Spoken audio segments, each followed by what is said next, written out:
Kaj se tudi ti pogosto prenajedaš in te potem tako peče tu gor in trebuh imaš napihnjen in se počutiš slabo, božjo mater, in preklinjaš, zakaj sem toliko pojedel, pa kaj se ne znam brez, da sem spet tako nabasal ali pa nabasala.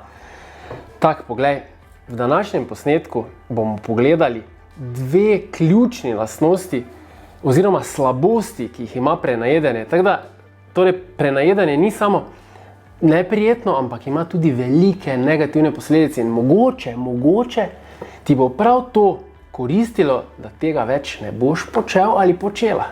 Se pravi, lahko malo povečamo kalorijski vnos, če imamo recimo večje potrebe po hrani zaradi športa, zaradi tega, ker hočemo povečati mišično maso ali kaj podobnega, ampak večina se ne ukvarja s tem, večina si želi, da nima teh težav, ne? In prva izmed slabosti prenajedanja je, da to nabiranje maščobe, ki sledi preobjedanju, bistveno vpliva na slabšo občutljivost na inzulin. Se pravi, naše celice se slabše odzivajo na inzulin. Inzulin poznamo, da je hormon, poznamo, da je to hormon, ki ga uporabljajo sladkorni bolniki, ampak danes je dovolj, če vemo, da ta inzulin bistveno vpliva na to, kako se hrana uporablja v našem telesu.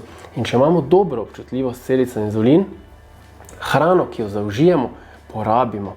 Gre v mišice, porabi se za tvorbo energije, porabi se za rast mišic, možgani jo porabijo in v bistvu viška ni, višek ne gre v maščobo.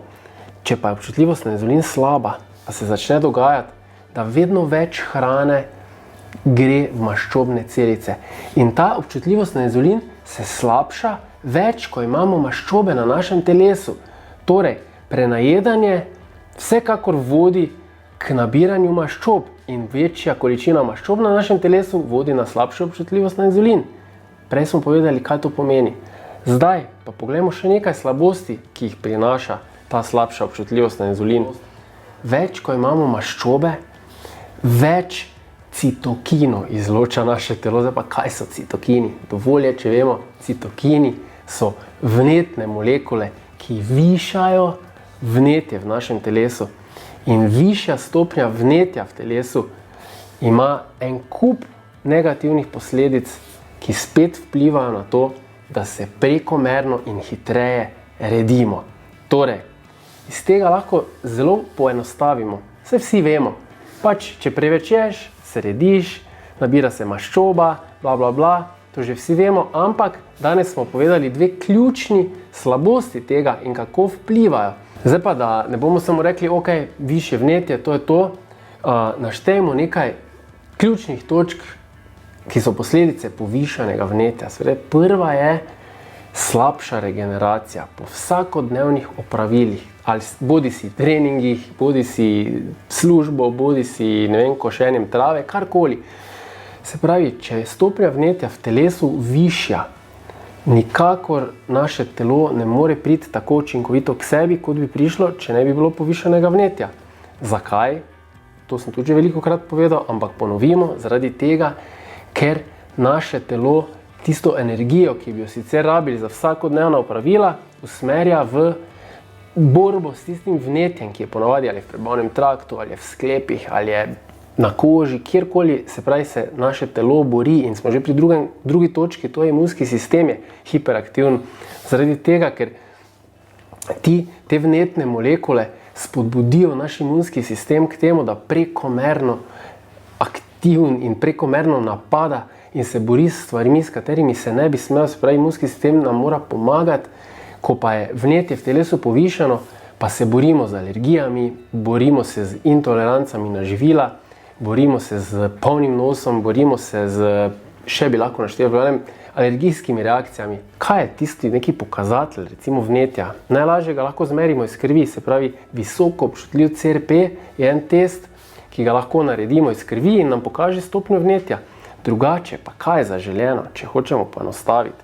Pri moških je to nekje okrog 12% maščobe, pri ženskah 17% maščobe. Zdaj pa, ker ne vemo, koliko je to, jaz merim to s klešči, če pa ne vemo, pa je to od oka. Pri moških, da se malenkost vsaj vidijo trebušne mišice, pri ženskah pa da so neke lepe oblike telesa in da ni preveč maščobe na tistih delih, kjer pač ne želimo ali nikjer. Še ena lastnost prenajedanja, negativna, je težave s prebavo. Zakaj? Zaradi tega, ker je prevelika količina hrane in prepogosto ponavadi pride ta hrana. Se pravi, ko se prenajemo, ne počakamo, da to prebavi naše telo, ampak iz navade že prehitro spet jemo. In lahko si to predstavljamo kot eno avtopralnico. Tam je tudi treba počakati, da gre en avto dalje, da pride lahko drugi. Če pa mi prehitro bašemo eno za drugo, pa se to zaštofa. In to se pozna na prebavi, se pravi, da smo napihnjeni, da smo zaprti, da nam, ko sem rekel na začetku, hrana prihaja nazaj gor, se vrača, zaradi tega, ker vre, zaradi tega, ker se nam poruši črevesna flora in tako dalje. O tem veliko govorim, mogoče na nekih drugih posnetkih, v člankih. Tako da, povzamimo. Prva stvar negativna prenajedanja je slabša občutljivost celic na inzulin.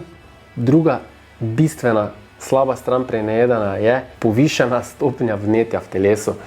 In to si zapomnimo, če bomo vedeli, kakšne so posledice, bomo mogoče manj se prenajedali v prihodnosti. Jaz upam, da vam je bil video všeč. Če vam je bil všeč, ga všečkajte, ne pozabite označiti, če se boste prijavili na moj kanal, tukaj vas vabim, da se prijavite, označite zvonček, zato da boste obveščeni, ko bo prišel nov posnetek.